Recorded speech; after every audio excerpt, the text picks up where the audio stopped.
할렐루야.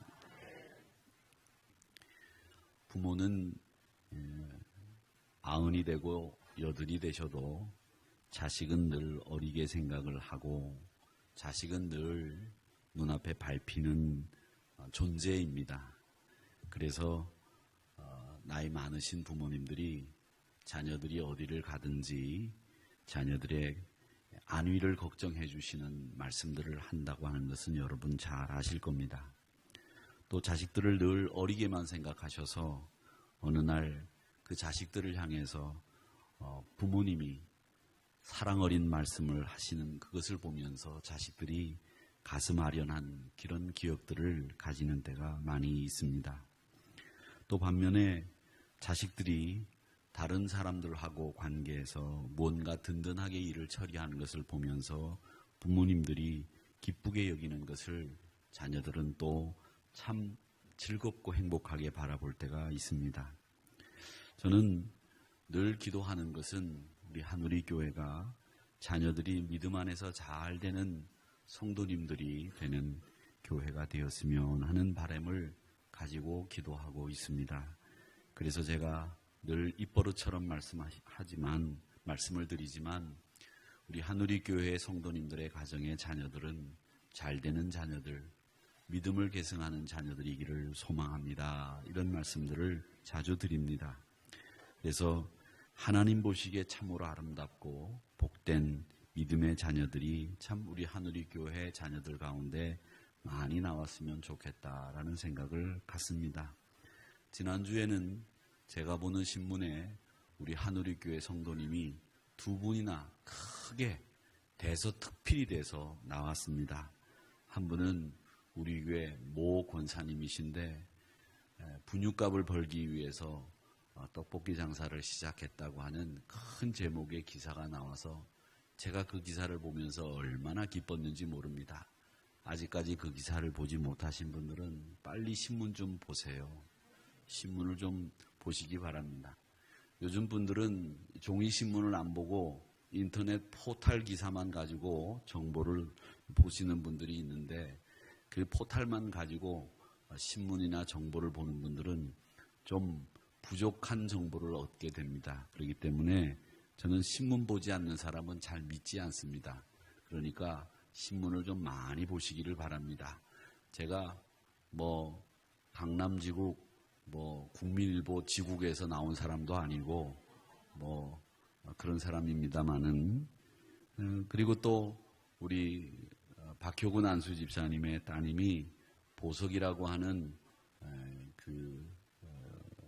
파리 오페라단에서 발레리나 주역을 맡아서 또 열연을 하게 됐다는 기사가 실려서 제가 한 주간에 우리 한우리 교회 성도님들이 제가 보는 신문에 크게 그렇게 두 번이나 나서 제가 아주 자랑스럽게 생각을 하고 또 우리 한우리 교회 성도님들이 앞으로 더 이 사회에서 두각을 드러내는 분들이 많아졌으면 좋겠습니다. 그래서 제가 기도 제목을 그동안에는 가지지 않았는데 200년 되는 예배를 드릴 때는 한우리 교회 성도님들의 자녀들 가운데 대통령도 좀 한 명 나오고 국무총리도 좀 한 명 나오고 합참의장도 한 명 나오고 좀 더 나가서 좀 더 바람을 갖는다면 우리 미국 대통령도 좀 우리 한우리 교회 자녀들 가운데 나와서 되면 어떻겠나. 새카만 흑인도 대통령이 되는데 우리 한국 이민자들이 대통령이 되는 날도 머지않아 오지 않겠는가 이런 생각을 해보면서 우리 한우리 교회 출신의 그 이민자들 가운데 미국 대통령이 나오면 참 좋겠다 이런 생각도 해봅니다. 제가 서두에 이렇게 자녀들을 위한 축복의 이야기들을 많이 하는 것은 자녀가 잘 돼야 됩니다. 그래서 자녀 잘 되는 일이라면 여러분 다른 걸 다 뒤로 물려둬도 좋습니다. 그것을 위해서라면 여러분 복음 전하는 일, 그런 일을 여러 사람들에게도 해야 되겠지만 우리 자녀들에게 복음 전하고 신앙을 계승시켜주는 일을 여러분들이 무엇보다도 우선순위에 두고 감당해 주시기를 부탁을 드리겠습니다. 오늘 구약 선지자 가운데 스바냐서를 우리가 읽었는데 스바냐서를 여러분 감동적으로 읽으신 줄로 믿습니다. 얼마나 우리 이 권사님이 감동적으로 읽으셨는지, 저는 이렇게 성경을 잘 읽는 우리 권사님이 우리 교회에 계시다는 것도 참 자랑스럽습니다. 한 번씩 주일 낮 예배도 우리 권사님이 좀 성경 봉독을 해주시면 좋겠다. 이거 정말 솔직한 심정이에요. 우리 권사님이 한번 이렇게 주일 낮에도 성경 봉독을 한번 해주시면 우리 교인들이 깜짝 놀라고 은혜를 받으리라 생각이 됩니다. 하여튼 너무 심혈을 기울여서 아주 정성을 다해서 읽어주신 것에 대해서 감사드리고, 이 스바냐서를 묵상하게 되는데, 이 스바냐 선지자는 주전 640년, 그래서 612년까지 예수님이 오시기 한 6세기에서 7세기 전 활동하던 선지자가 스바냐라고 하는 선지자입니다. 그러니까 이스라엘이 바벨론으로 포로 끌려가기 전에 마지막 활동하던 선지자들이 몇 명 있었는데, 그 사람들이 누구냐면 예레미야 선지자. 그 예레미야 선지자가 눈물의 선지자라고 하는 별명이 있습니다. 그 선지자와 함께 동시대에 바벨론 포로로 나라가 망하기 직전에 활동을 하던 선지자, 이사야 선지자 같은 사람들, 이런 사람들과 동시대에 활동했던 선지자가 스바냐라고 하는 선지자입니다. 그가 활동했을 때에 임금이 누구였느냐면 요시야라고 하는 임금이 스바냐 선지자가 활동할 때의 임금이었고, 나움 선지자, 그리고 난 뒤에 여기 학개 선지자, 하박국 선지자, 이런 사람들이 주로 같은 시대에 활동하던 선지자였습니다. 그런데 이 스바냐 선지자가 이 말씀을 증거하면서 스바냐서를 읽어보면 여러분 어떤 생각이 드냐면, 참 이 말씀이 우리에게 강한 어조로 다가온다. 제가 이 말이 좀 이제는 엉키는데, 우리 권사님처럼 제가 성경을 잘 읽으면 모르겠는데 그렇게 못 읽어서 말이 엉킵니다. 죄송합니다. 근데 오늘 우리 권사님 성경 읽는 걸 제가 언급한 이유는 뭐냐면, 스바냐서에 있는 말씀들이 굉장히 강경하고 아주 직선적인 그런 말씀이 오늘 이 스바냐서에 나오는 말씀들입니다. 당시 지도자들이 이 스바냐서를 통해서 아주 혹독하게 비난을 받는데, 너무 심하다 할 정도로 비난을 받습니다.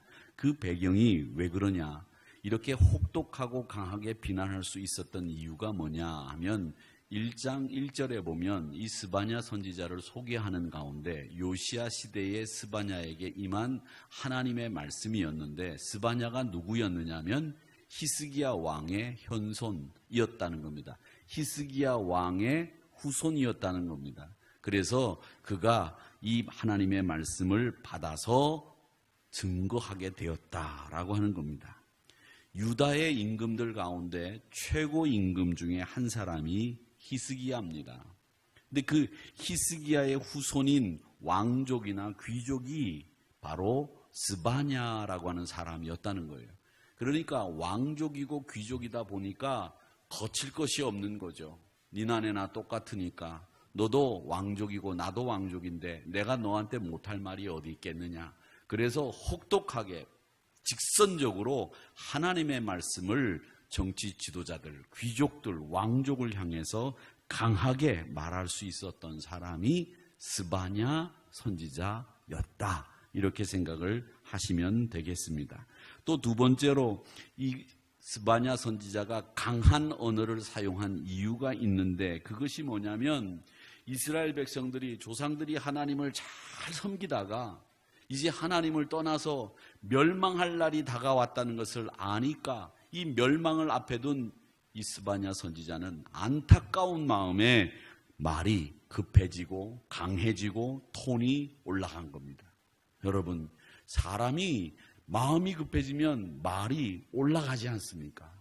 마음이 느긋한 분들은 말이 원체 느립니다.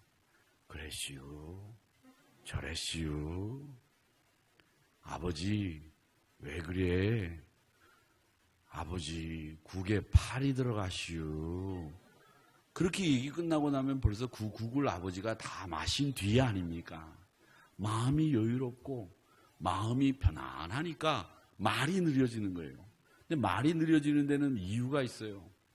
충청도 분들이 말이 느린 이유는 충청도가 들이 넓어요. 그리고 먹을 게 많아요. 그러니까 풍족하고 여유로우니까 말도 여유로워지는 거예요. 그런데 여러분, 산악지대에 살고 먹을 게 없고 그러면 빨리빨리 움직여야 되니까 말도 빨라져요. 그리고 톤도 강해지는 거예요. 그래서 톤이 도레미파솔라 라 정도 됩니다. 라, 야, 안 오나! 이러면서 소리를 지르고 톤이 올라가는 거죠. 왜 그러냐 하면 그만큼 생활이 급박하게 돌아가니까 톤이 올라가는 거예요.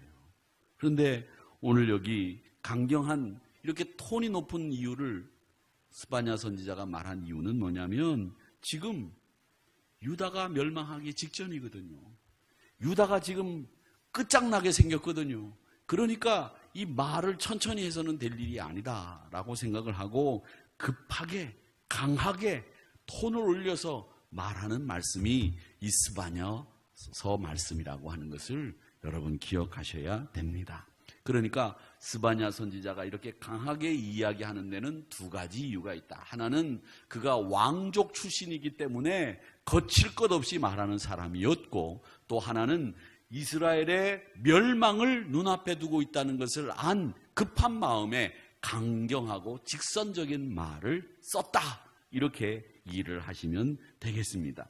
그런데 이 스바냐서는 처음부터 끝까지 3장, 1장, 2장, 3장까지 나오는 이 3장의 내용이 다 뭘 얘기하는 거냐 하면 여호와의 날을 이야기하는 것이 스바냐서의 주제입니다. 한번 따라해 보시죠. 여호와의 날. 이 여호와의 날이라고 하는 말은 어떤 뜻이냐면 좋은 날이 아니에요. 끝나는 날이에요. 심판의 날이에요. 하나님이 판단하는 날이에요. 모든 것이 하나님의 손에서 판단되어지고 천국과 지옥이 분리되고 양과 염소가 분리되고 거기서 모든 것이 다 판단되어지는 그날을 여호와의 날이라고 이야기를 하는 겁니다. 유다를 괴롭혀온 이방인들이 멸망받는 날, 악인들이 무적행으로 들어가는 날, 하나님의 사람들이 천사장의 호령과 함께 나팔소리와 함께 기쁜 찬송, 어린 양의 혼인잔치에 참여하는 그날이 여호와의 날이라고 하는 겁니다. 그런데 그 여호와의 날을 이렇게 스바냐서가 강하게 이야기하는 데에는 이유가 있습니다. 왜 강하게 이야기하느냐 하면 이스라엘 백성들이 하나님 앞에 설 때마다 진실되지 못하게 예배를 드렸기 때문에 이 스바냐서를 통해서 강하게 질책하는 거예요. 야, 너희들 내 앞에 설 때 좀 진실하게 예배 좀 드려라. 진실하게 예배를 드려라.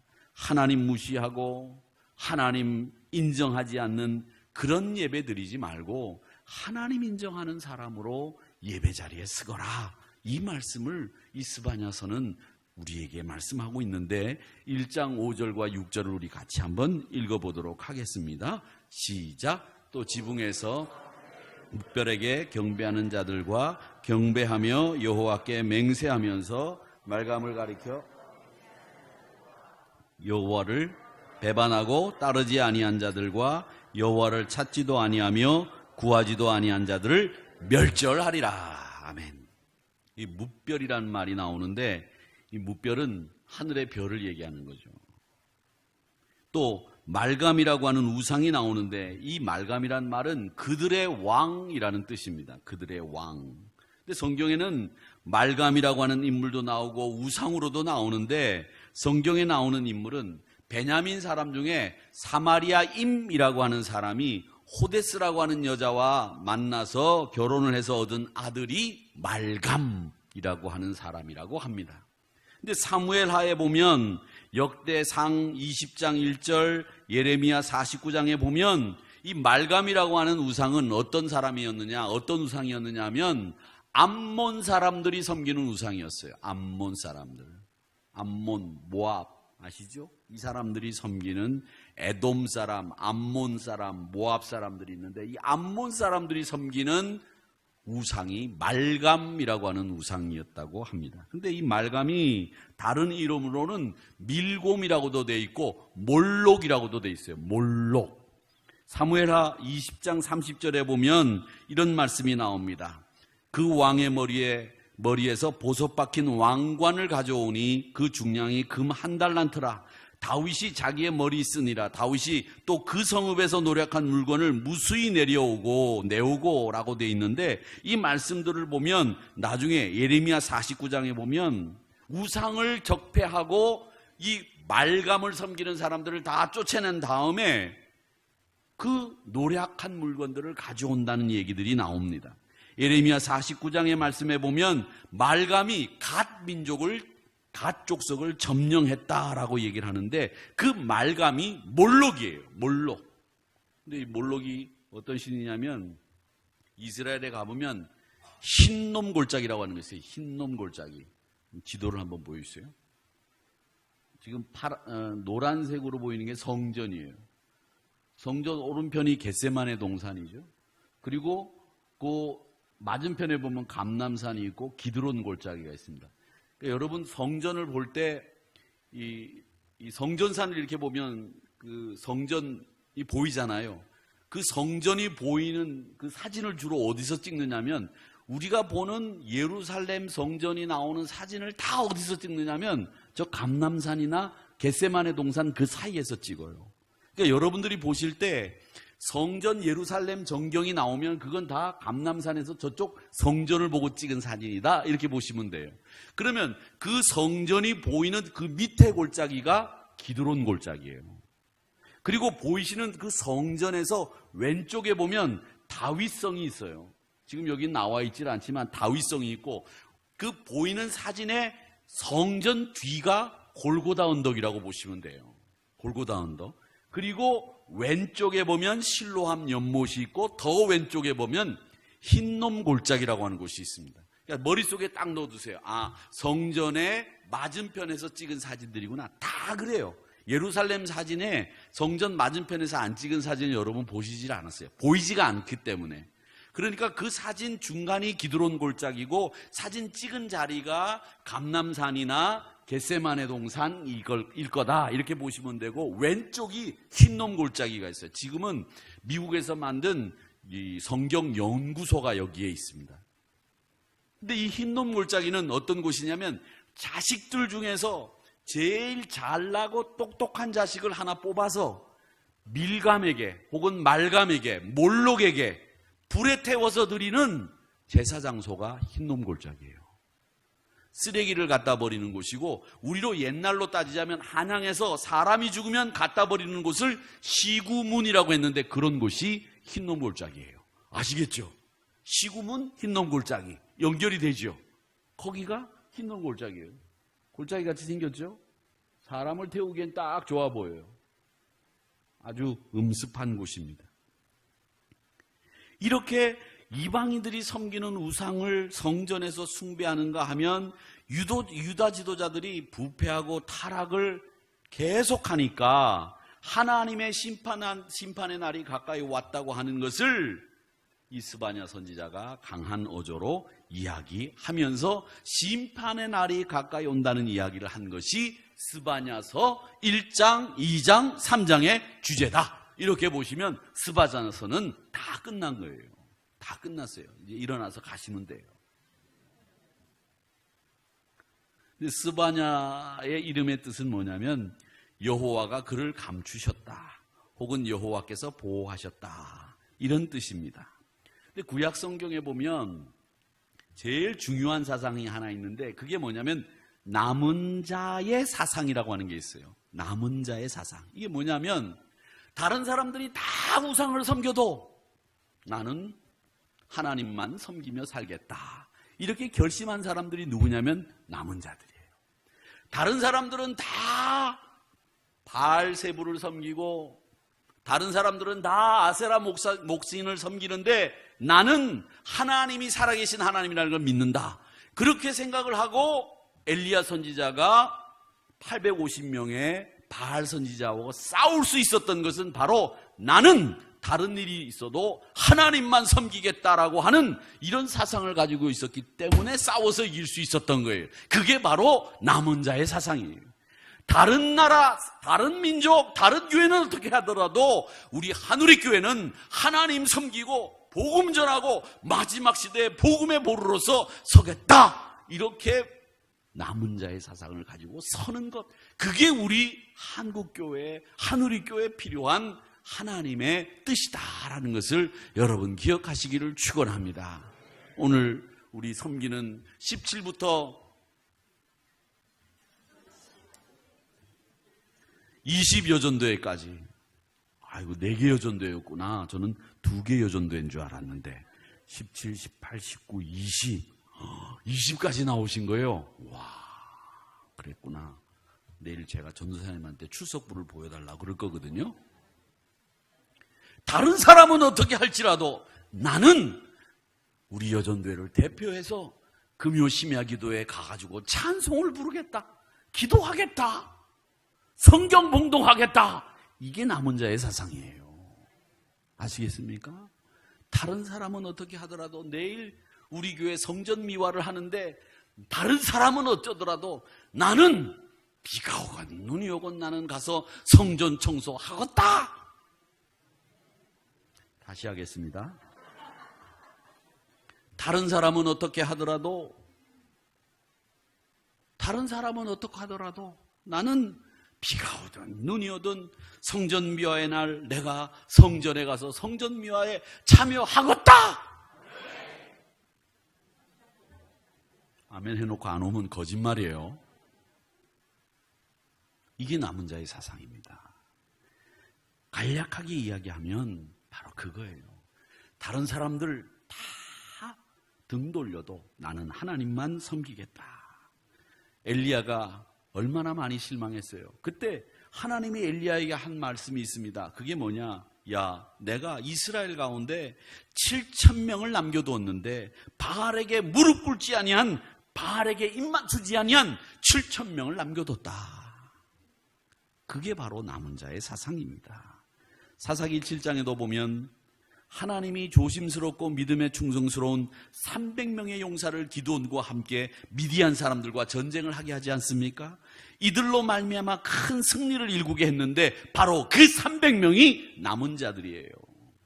여러분, 인원이 많은 게 필요한 게 아니라 철두철미한 신앙에 입각한 남은 자들이 얼마만큼 있느냐, 거기에 따라서 그 공동체의 운명이 결정되는 거예요. 여러분, 1,000명이 있으면 뭐하고 2,000명이 있으면 뭐합니까? 다 무용지물인데 누가 총 쏘면 다 도망가고 없는 2,000명 무슨 소용이 있어요? 총 쏘면 같이 맞서서 싸울 2명만 있어도 이기는 거지. 안 그렇습니까? 그래요, 안 그래요? 여러분, 그런 사람들이 필요한 거예요. 눈에 불을 딱 켜고 하나님을 사랑하고 교회를 위해서, 복음을 위해서 눈을 딱 불 켜고 내가 죽으면 죽으리라 이런 생각을 가지고 달려드는 사람 앞에는 누구도 감당하지 못하는 거예요. 감당 못하는 거예요. 그렇기 때문에 이 스바냐에서 나오는 이 남은 자의 사상, 엘리야 선지자에게 하나님이 말씀하신 남겨두신 7,000명, 기드온 용사와 함께 했던 300명, 이 300명 남은 자가 여러분 되시기를 주의 이름으로 축원합니다. 이 스바냐서는 3장으로 구성되어 있는데 각 장마다 특징이 있어요. 1장은 하나님의 심판이 선포되고요. 2장은 말이죠, 멸망이라고 하는 말이 7번이나 사용되도록 많이 멸망이라는 말을 이야기합니다. 그런데 이 3장은 뭘 얘기하느냐면 회복을 이야기해요. 회복. 여러분 오늘 읽은 말씀 중에서 스바냐서 3장 17절의 말씀은 여러분 너무 잘 아는 말씀이죠. 이 말씀이 3장의 회복을 가리키는 가장 대표적인 말씀이에요. 우리가 한번 같이 읽어볼 텐데, 이 스바냐서 3장 17절은 여러분이 노래도 잘 부르실 거예요. 노래도 잘 부르실 거예요. 우리 김민기 목사님이 노래를, 찬양은 참 잘하니까 한번 반주해봐요. 너의 하나님 여호와가, 알지요? 알아? 몰라요? 몰라? 그 찬송 몰라? 아, 그래요? 일단 읽어보겠습니다. 시작. 너의 하나님 여호와가 너의 가운데 계시니 그는 구원을 베푸실 전능자이시라. 그가 너로 말미암아 기쁨을 이기지 못하시며 너를 잠잠히 사랑하시며 너로 말미암아 즐거이 부르며 기뻐하시리라 하리라. 아멘. 아멘. 부목사님들한테 지금 찬양 부르라고 그러니까 갑자기 고개들 다 숙이고 있어요 지금. 근데 반주를 못한다는데 뭐 찬양을 어떻게 불러? 그냥 할 수 없지. 뭐 아카펠라로 부르는 거지. 다 나와가지고, 그죠? 화음 맞춰가지고. 남자들이 아카펠라로 부르면 얼마나 멋있다고, 그죠? 장정진 집사님이 앞장서서 이제 선창을 하고 나머지가 다 그걸 부르는 거예요. 자, 가사 띄워주세요. 있어요? 방송실. 아, 없대요 또. 이지만 집사님 오늘 새벽에도 나한테 혼났거든. 근데 혼나고 나면 무슨 예뻐요. 참 제가 좋아합니다. 너무 귀여워요. 찬송은 다음 주에 부르죠. 우리 부목사님들이 막 좋아가지고 있는데 다음 주에 부를게요. 내가 아까 부른 거 그 찬송이에요. 알겠어요? 너의 하나님 여호와가 너의 가운데 계시니. 거기까지만. 저도 노래는 잘 불렀다고요. 예전에는. 지금은 아니에요. 그런데 이 3장이 바로 회복을 약속하신 말씀이 있는 이 3장 17절이 중심이 되는 말씀이에요. 그러니까 여러분 잊지 마세요. 하나님이 멸망을 이야기하고 심판을 이야기하지만 거기서 절대로 끝나는 법이 없어요. 하나님은 심판을 이야기하고 멸망을 이야기한 다음에는 다시 회복을 말씀하세요. 그래서 그 회복을 말씀하시면서 3장 17절에 너를 그냥 사랑하는 게 아니라 잠잠히 사랑하신다는 거죠. 너로 말미암아 즐거이 부르며 기뻐하신다고 약속하시고 있습니다.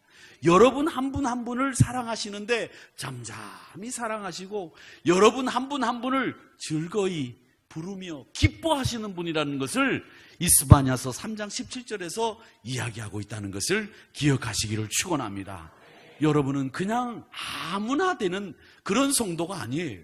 하나님이 잠잠히 사랑하시고 즐거이 부르시며 기뻐하시는 하나님의 자녀라는 것을 꼭 기억하시기를 주님의 이름으로 축원합니다. 그러기에 이 말씀에는 두 가지 약속이 들어있는데 하나는 이방인들에게도 구원을 베풀어 주신다고 하는 약속이 하나 들어있고 또 하나는 복음을 선포하기 위해서 흩어진 사람들을 다시 불러 모아주신다고 하는 약속이 들어있는 말씀이 스바냐서의 말씀입니다. 그래서 회복에는 그냥 회복이 아니라 이방인들에게도 구원을 베풀어 주시며 회복시켜 주신다. 또 너희들 복음을 증거하기 위해서 너희들을 불러 모아 주신다. 이런 약속을 이스바냐에서는 우리에게 말씀하고 있다고 하는 것을 여러분 기억하시기를 주님의 이름으로 축원합니다.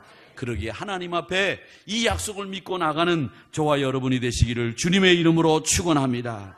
여러분 무엇을 자랑으로 삼고 사십니까? 다른 거 자랑 삼지 마세요. 나는 하나님이 잠잠히 사랑하는 사람이요, 나는 하나님이 즐거이 부르고 기뻐하는 사람이요, 이걸 자랑으로 여기시기를 축원합니다. 그게 자랑이어야 돼요. 다른 게 자랑일 게 뭐가 있습니까? 자랑하는 분들을 보면 다른 사람들하고 비교해서 조금 특별하다 싶으면 말이죠, 그걸 막 자랑합니다. 자랑해요. 저도 참 자랑하는 걸 좋아해요. 그래서 저희 집에서 딸들이 맨날 그래요. 아빠 자랑 좀 그만해요. 자랑 좀 그만해요. 그래가지고 제가 맨날 딸들한테 혼이 납니다. 그래서 제가 그래도 그렇게 혼이 나다 보니까 자랑이 이만큼 그래도 이만큼 절제가 되는 거예요. 만약에 그런 절제가 안 되면 얼마나 자랑을 또 많이 하겠어요. 지까짓게 뭐 그렇게 잘난 게 많다고 말이죠. 또 자랑 한번 해봐야지. 제가 그저께 말이죠, 우리 동창 어머님이 돌아가셔서 갔더니 오래간만에 만나는 친구가 반가워하는 거예요. 이 친구가 얼마나 반가워하는지. 이야, 청룡아, 내가 너를 얼마 만에 만나는 거냐. 내가 너를 충무로에서 볼 줄 알았는데 내가 여기서 너를 보는구나. 이러면서 그냥 반가워하는 거예요. 야, 네가 키가 별로 안 컸구나.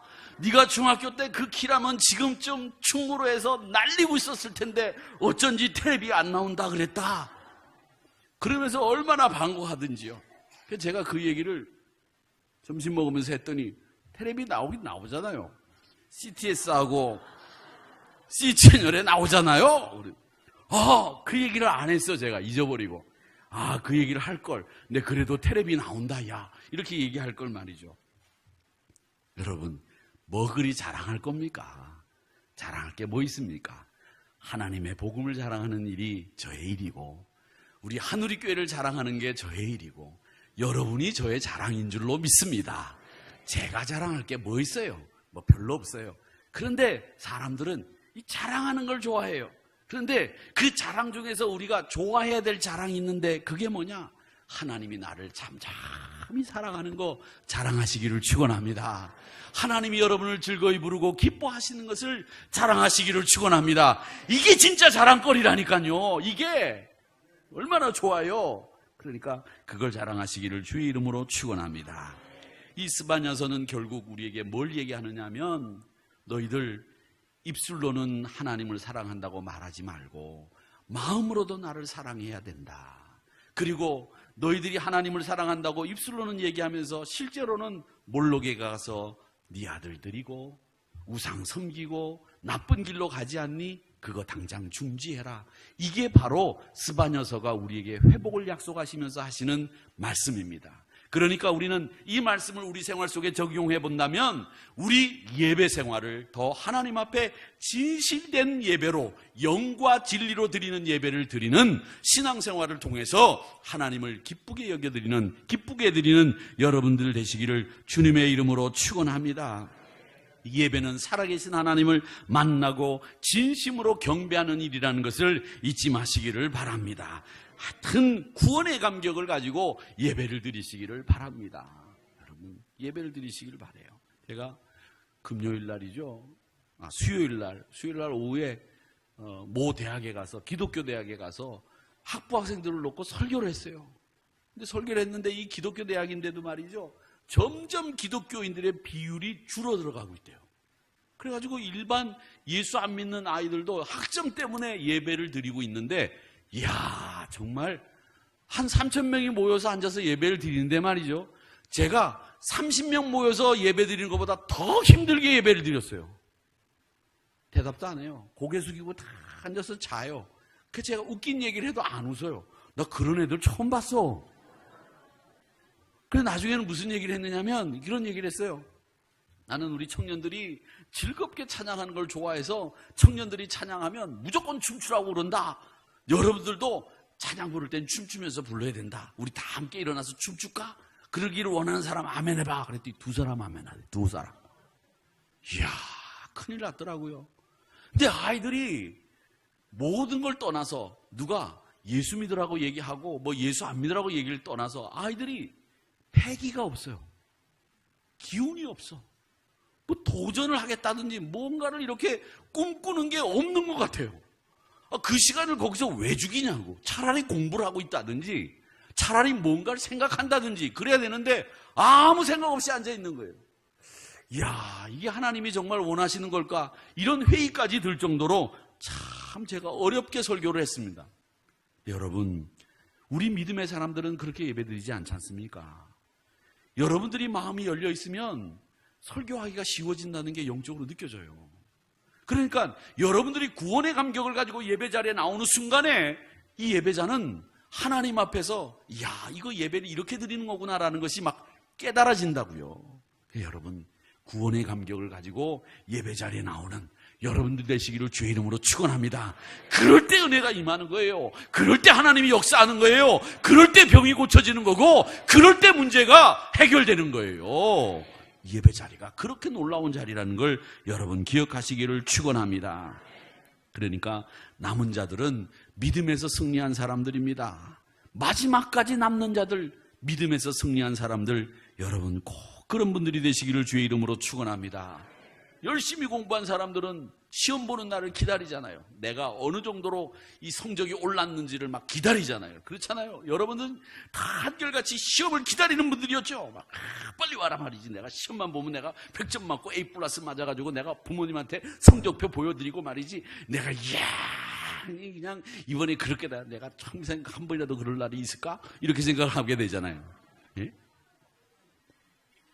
맨날 성적표 받으면 말이야. 엄마한테 도장 받아가지고 그러면 몰래 안방에 들어가가지고 서랍 열어가지고 도장 찍어가고. 그런 사람들 여기 아무도 없으시죠? 반은 대답하고 반은 대답 안 하시는데. 여러분, 시험을 보려면 열심히 공부한 사람들이 시험 날짜를 기다리는 거예요. 어떤 대학에 아주 지혜로운 오래된 명예 교수님이 계셨답니다. 그분이 학점이 짜기로 유명한데 학생들이 그 과목을 시험 공부를 열심히 못했어요.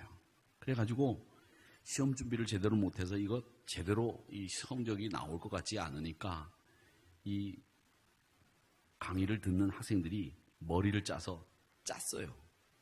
그 강의를 듣는 학생의 할아버지 한 분이 돌아가셨다.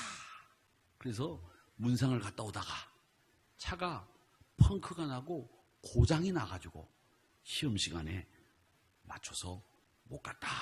그렇게 교수님한테 거짓말을 했어요. 그리고 한 주만 교수님 시험 일자를 늦춰주십시오. 그래서 교수님이 그래, 그런 일이 있었으니 너희들이 시험 공부를 할 수도 없었고 시험 시간에 맞춰서도 올 수 없으니까 그럼 시험 날짜를 한 주간 늦춰주마. 그때까지 열심히 공부를 하고 오너라. 예, 알겠습니다. 경영학 수업이었는데 경영학 시험을 이제 보기 위해서 다시 준비를 열심히 하고 그 다음 주에 학생들이 이제 갔어요. 시험 문제를 딱 받아봤는데 시험 문제를 받아본 학생들이 깜짝 놀란 거예요. 시험 문제가 뭐냐 하면 시험 문제가 1번 지난주에 타이어 펑크가 났는데 왼쪽에서 펑크가 났느냐 오른쪽에서 펑크가 났느냐. 두 번째 문제는 그때 운전은 누가 했느냐. 세 번째 문제는 돌아가신 아무개 할아버지 연세는 몇 살이었느냐. 세 번째 문제였고 네 번째 문제는 그때 나에게 누구의 핸드폰으로 전화를 했느냐, 문자를 했느냐. 이게 네 번째 문제였답니다. 그것까지는 구음을 맞추지 않았기 때문에 얘네들이 그걸 시험 문제로 받았으니까 어떻게 했겠어요? 다 거짓말이라는 게 들통이 나고 말았다는 겁니다. 여러분, 거짓말은 다 들통나게 돼 있어요. 하나님 앞에 영과 진리로 서지 않으면 하나님은 다 알고 계시거든요. 감격이 있는지 없는지, 네가 정말 나를 기뻐하는지 하나님 아셔요. 그걸 우리가 잠깐 눈속임으로 막 졸린데도 눈 뜨고 있다고 해서 그게 하나님이 기뻐하시는 예배가 되는 게 아니에요. 차라리 주무세요. 그게 솔직한 거야. 응? 내가 잔다고 뭐라 그러시나? 뭐라고 안 그래요? 주무세요. 눈 뜨고 싶으신 분은 눈 뜨고 웃기고 싶으신 분은 웃으시고 이게 하나님 앞에 솔직하게 드리는 예배죠. 여러분, 그게 하나님이 기뻐하시는 예배인데 오늘 17절 말씀 여러분 꼭 기억하시기를 바랍니다. 하나님을 기쁘시게 하는 사람이 되기를 축원합니다. 같이 한번 읽어보겠습니다. 시작. 너의 하나님 여호와가 너의 가운데 계시니 그는 구원을 베푸실 전능자이시라. 그가 너로 말미암아 기쁨을 이기지 못하시며 너를 잠잠히 사랑하시며 너로 말미암아 즐거이 부르며 기뻐하시리라 하리라. 아멘. 여러분 꼭 기억하시고 회복시켜주시는 스바냐 3장의 이 약속의 말씀이 여러분의 말씀이 되기를 주님의 이름으로 축원합니다. 축원합니다. 우리 다 같이 오늘 이 말씀을 생각하며 회복의 모든 역사들이 우리 생활 전반에서 일어나기를 위해 기도하시기를 축원합니다. 하나님 아버지, 우리 생활